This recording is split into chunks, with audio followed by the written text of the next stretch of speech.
भाखड़ा ब्यास प्रबंधन बोर्ड की ताजा बैठक में राजस्थान की नहरों की सिंचाई जल आपूर्ति को लेकर महत्वपूर्ण निर्णय लिया गया है। नमस्कार, आप देख रहे हैं आरएल न्यूज और मैं हूं आपके साथ अंजना। आइए बढ़ते हैं आज की बड़ी और खास खबरों की ओर।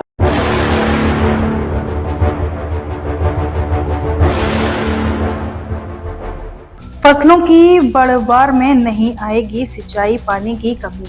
बुधवार को आयोजित इस बैठक में जल संसाधन विभाग हनुमानगढ़ के मुख्य अभियंता प्रदीप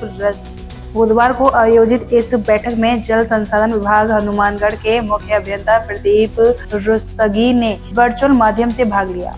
उन्होंने बताया कि जुलाई महीने में इंदिरा गांधी नहर में नियमित जल प्रवाह बनाए रखने के लिए बीवीएमबी ने सहमति प्रदान की है। इस व्यवस्था के तहत पूरे जुलाई महीने इंदिरा गांधी नहर में 3 में से 1 समूह का नियमित पानी मिलेगा। बैठक में यह भी तय हुआ कि जुलाई माह में राजस्थान की विभिन्न नहरों को जल आवंटन यथावत रखा जाएगा। बीवीएमबी ने इंदिरा गांधी नहर के लिए 7,750 क्यूसेक, भाखड़ा नहर के लिए 1,200 क्यूसेक, गंग कैनाल के लिए 2,500 क्यूसेक तथा नोहर सिद्ध मुख्य परियोजना के लिए 650 क्यूसेक पानी प्रदान करने की मंजूरी दी है।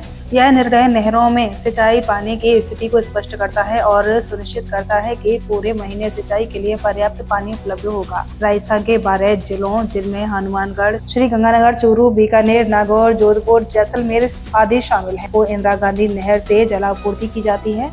यह सिंचाई जल मुख्य रूप से खरीफ की फसलों के लिए अत्यंत आवश्यक है, जो जुलाई से शुरू होकर फसल वृद्धि में अहम भूमिका निभाता है। भाखड़ा और पोंग बांधों से प्राप्त जल की उपलब्धता में बरसात शुरू होने के बाद सुधार हुआ है, जिससे इन बांधों में जल स्तर बढ़ा है। जल स्तर में ऐसे सुधार के कारण ही बीबीएमबी ने राजस्थान की नहरों को मिलने वाले जल आवंटन को बिना किसी कटौती के जारी रखने का निर्णय लिया है। इस निर्णय से हजारों हेक्टेयर क्षेत्र में लगी खरीफ फसलों को सिंचाई का लाभ मिलेगा और फसल उत्पादन में वृद्धि की संभावना है। जल आपूर्ति में निरंतरता किसानों की आय में सुधार और खाद्य सुरक्षा को बढ़ावा देगी। इसके अलावा इस जल प्रबंधन से क्षेत्रीय कृषि व्यवस्था को स्थिरता मिलेगी और सूखे के प्रभाव को कम किया जा सकेगा।